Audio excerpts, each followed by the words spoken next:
Self-discovery, healing, and the journey to self-love is an excavation of ourselves that we are supposed to face piece by piece and layer by layer.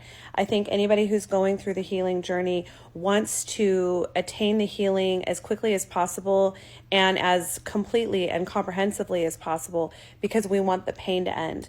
But I just listened to this podcast here, the Mark Groves podcast, with this expert, Sarah Sapora, and she talks about how that's not how evolution works. That's not how growth works. It's actually, you see what you need to see, you accept it, you cope with it, you do the requisite healing, and then the next layer is shown to you. And it is just being open and curious to that process. She defines self-love as never self-abandoning.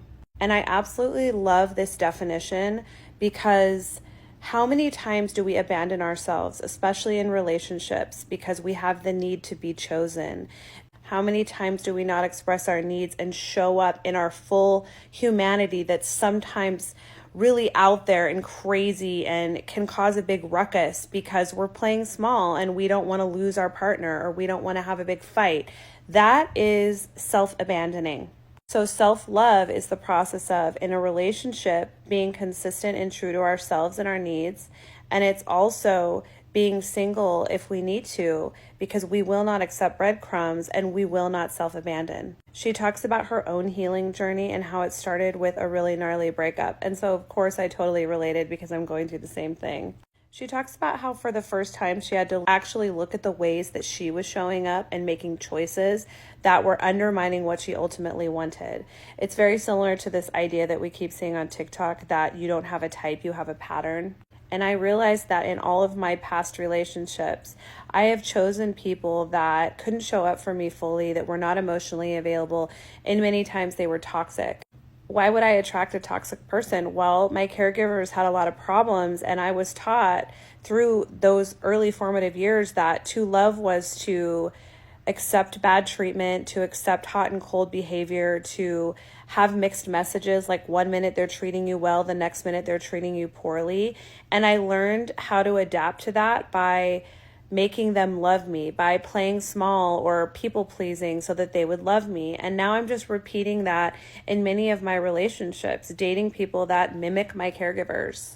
And it's not victim blaming to be self-aware and own up to the ways that you sabotage yourself, because she has a whole part in this podcast where she talks about how we have to forgive ourselves. That's another element of self-love. It's forgiving ourselves for all of the ways that we continue these toxic patterns of behavior that we really used to survive because we didn't know any better. And we were just continuing on doing what we had always done to survive. She also talks about armoring up and how we all have these strategies of armor that we use to protect our authentic, wild self.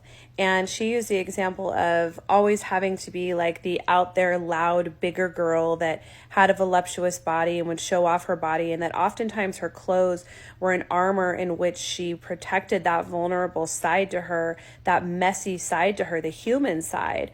And I could totally relate with that. I do that too. I mean, I just got my extensions put back in, which I love my extensions, but like it really got me thinking how much of these things, the lashes and the extensions and the nails, are armor for me to present to the world in a way that mimics confidence or gets attention from beauty, to cover up really showing my vulnerable, anxiously attached, sometimes messy self. She talked about surrendering, and everybody wants to throw that word around like, oh, I'm going to surrender.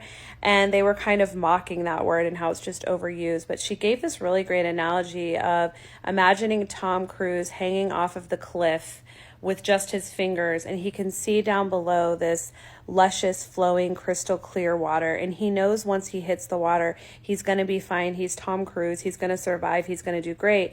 But it's letting go of the cliff and then the fall to get to the bottom. And that is the surrender. It's navigating the fall and how to fall in the best way possible.